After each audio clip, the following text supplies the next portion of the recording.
Alpesh optics, कम्प्युटरद्वारे डोळे तपासणी. Address: परिश्रम बिल्डिंग, गॅलेक्सी फोटो स्टुडिओ शेजारी, नवीन पोसरी रोड, मोहोपाडा, रसायनी. टोपरा दत्तात्रय शिंदे.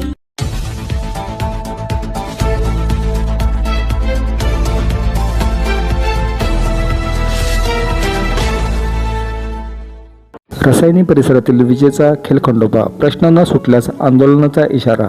पत्रकार समाजसेवक राकेश खराडे आक्रमक.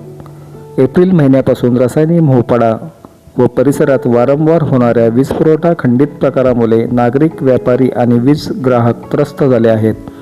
दिवसातून अनेक वेळा रात्री बेरात्री वीज गायब होत असल्याने नागरिकांना उष्णतेचा प्रचंड त्रास सहन करावा लागत आहे.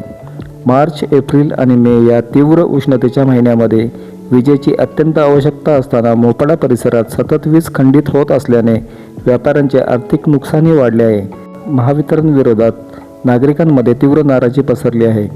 दरम्यान शुक्रवारी सायंकाळी अचानक वीज पुरवठा खंडित झाल्यानंतर मासली बाजारासमोरील ट्रान्सफॉर्मर डीपी जळल्याची घटना घडली. यावेळी पत्रकार व समाजसेवक राकेश खराडे यांनी रात्री 12:30 वाजेपर्यंत घटनास्थळी उपस्थित राहून महावितरणाशी सतत संपर्क साधत वीज पुरवठा पूर्ववत करण्यासाठी प्रयत्न केले. मोहोपाडा येथील वीज पुरवठा सुरळीत करण्यासाठी उपअभियंता लक्ष्मीकांत गलांडे यांनी भिंगारी महावितरण कार्यालयाशी संपर्क साधून सहकार्य केले.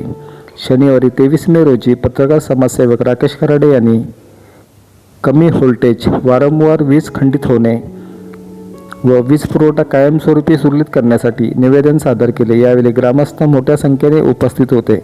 भिंगारी महावितरण कार्यालयालाही निवेदन देण्यात आले. शुक्रवार ते शनिवार दुपारपर्यंत 20 तास मोहोपाडा परिसर अंधारात होता. येत्या काही दिवसात वीज पुरवठा सुरळीत न झाल्यास वीज ग्राहक, व्यापारी व पत्रकार आंदोलन छेडणार असल्याचा इशारा पत्रकार समाजसेवक राकेश खराडे यांनी दिला आहे. कुलाबा प्रभात लाईव्हसाठी रसायनी ब्युरो रिपोर्ट.